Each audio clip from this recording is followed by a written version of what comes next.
서울의 중심 종로에 있는 역사적인 학교, 바로 배화여자고등학교와 배화여자중학교, 그리고 배화여자대학교입니다. 이 학교들은 미국의 한 여성 선교사에 의해서 세워졌는데요. 바로 조세핀 캠벨 선교사입니다. 1897년 조선 땅을 향한 선교 요청을 받고 한 걸음에 달려온 캠벨 선교사.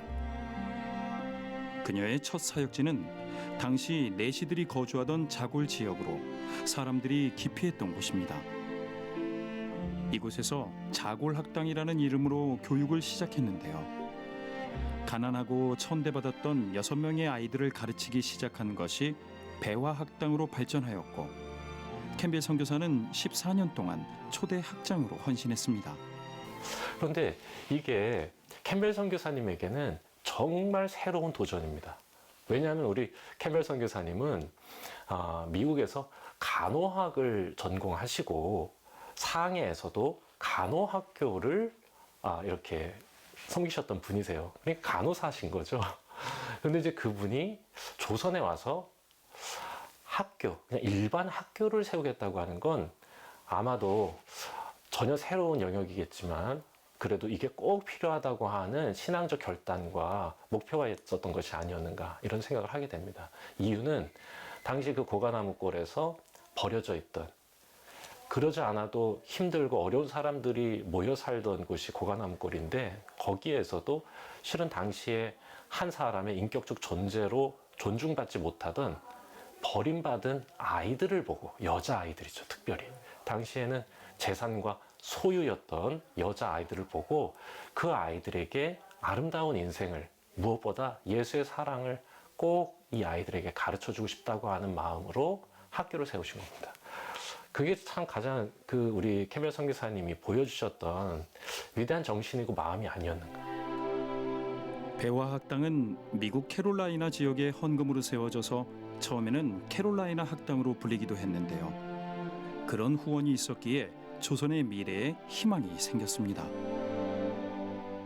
처음에 이제 그 서양에 그 여자 선교사가 와가지고 학교를 세운다 그러면 조선 사람들이 아유 좋아, 그리고 달려가가지고 학교에 입학을 하거나 이럴 리가 없잖아요. 당시에 흉흉한 소문도 많이 돌았고, 근데 그런 아이들을 뭐 인신매매한다는 아주 흉흉한 소문도 있었기 때문에 사람들이 안 왔습니다. 그래서 처음에 학생을 수급하기가 굉장히 어려워서 그냥 학교에 수위로 일하시던 박씨 딸을 비롯한 5명의 이름 모를 아이들, 단 6명으로 학교가 시작됩니다.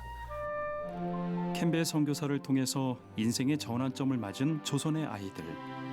하나님 중심의 교육과 섬김을 통해 천대받던 아이들이 예수님을 알게 됐습니다. 기독교 정신이라고 하는 건 실은 예수 믿으면 천국 간다라고 하는 교리적 가르침이 아니라 가장 연약한 자에게 가장 큰 사랑을 보여주는 일입니다. 그런데 예수님께서 우리에게 보여주신, 또 우리에게 명령하신 사랑은요, 가장 연약한 자들에게 너희가 보여줄 수 있는 가장 위대한 사랑을 보여주라는 거였습니다. 그러면 온 세상이 너희가 내 제자인 줄 알 거라고. 그것을 실천에 옮기신, 몸소 보여주신 기독교 신앙의 모범이 우리 캠벨 선교사님이 아닌가. 여성을 아름답게 꽃피워내는 배움의 터전이라는 의미답게 조선의 여성을 깨운 캠벨 선교사. 한국에서의 사역을 마치고 미국으로 돌아갔지만 그녀는 한국에 있는 제자들 걱정뿐이었습니다. 한국에, 조선에 있는 자신의 제자들, 특히 이제 여학생들이 자립할 수 있는 길이 뭘까를 모색하세요.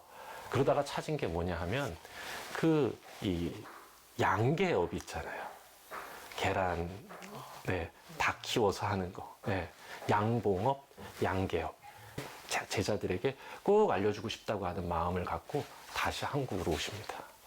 주변에 많은 사람들이 만류했어요. 지금 그 몸으로, 연세가 많으시니까요. 67세셨거든요. 근데 주변의 염려대로 안타깝게도 캠벨 선교사님은 조선으로 오는 배 안에서 병을 얻으세요. 그리고 조선에 도착하자마자 바로 병원으로 가시게 됐고요. 그 병원에서 자신이 가르쳤던 제자의 간호를 받으면서 삶의 마지막 순간을 정리하십니다. 근데 그때 그 제자였던 그 간호사가 이렇게 물었답니다.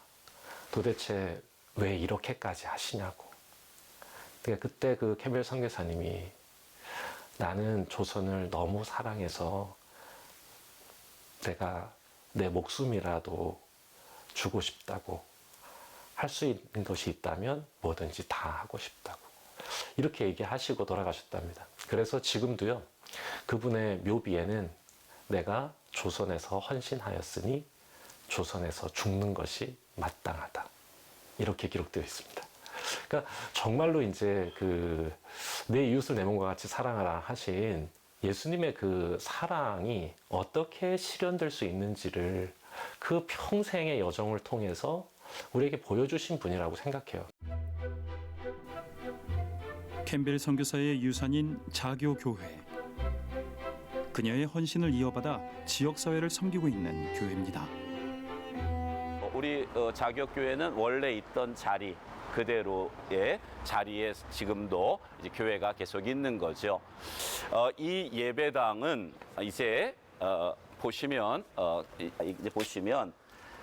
우리 교회의 창립은 1900년 4월 15일 부활절에 이제 시작이 됐고, 여기에 이제 1908년경에 이곳에 옮겨와서 여기에 예배당을 처음 지은 것, 지금 이 예배당을 지은 것은 1922년 8월 15일 날 이제 지어진 겁니다. 그러니까 이 예배당은 한 102년이 됐는데,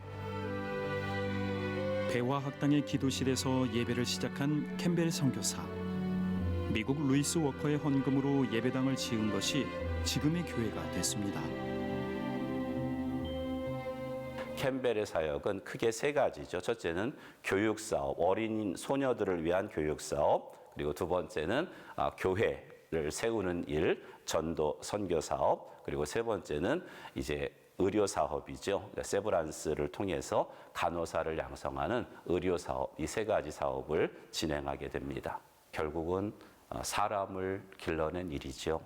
이 시대와 역사와 교회를 위해서 일할 수 있는 사람을 길러냈습니다. 그래서 이제 우리 교회도 이후에 이렇게 캠벨에게 받은 유산을 가지고 이제 우리 교회 출신들이 이제 외국으로 나가서 선교 사역을 캄보디아에서도 하고, 또 우크라이나 선교사들을 지원하기도 하고, 몽골 선교사를 지원하기도 하고, 이런 이제 선교에 빚진 그런 이제 우리나라 이제 사람들이 이제는 세계로 나가서 그 캠벨에게 받은 사랑을 가지고 다시 선교하는 그런 일을 감당하고 있습니다.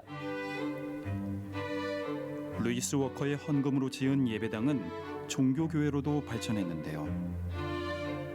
캠벨 선교사가 남긴 유산을 따라 믿음의 전통을 지켜오고 있는 종교교회.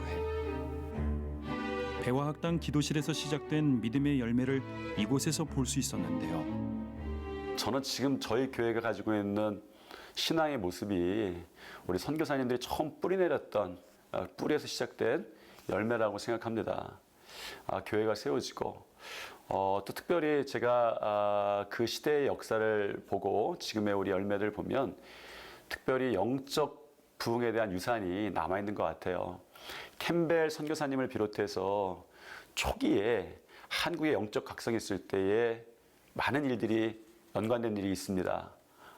그것도 하나의 뿌리라고 생각을 하고, 하나는 나라 민족을 위해서 저희 교회가 굉장히 많은 역할을 했거든요. 보니까 3.1운동 때 배화에 있는 학생들과 저희 교회 청년들, 그리고 저희 교회 목사님들, 그 독립선언서에 서명했던 34년에도 들어가시고 많은 일을 했는데, 그런 나라 민족을 사랑했던 뿌리, 아마 캠벨 선교사님의 또 유산이다, 뿌리다, 이런 생각도 합니다. 조선의 여성을 깨운 배화학당의 어머니 조세핀 캠벨 선교사. 간호사역으로도 섬기며 인생의 마지막까지 예수 그리스도의 사랑을 몸소 실천한 캠벨 선교사를 우리는 기억하겠습니다. 이 프로그램은 여러분의 미디어 선교 후원으로 제작되었습니다. 선교는 사명, 후원은 동역. 당신도 복음을 전할 수 있습니다. 선교 후원 02-6333-1003번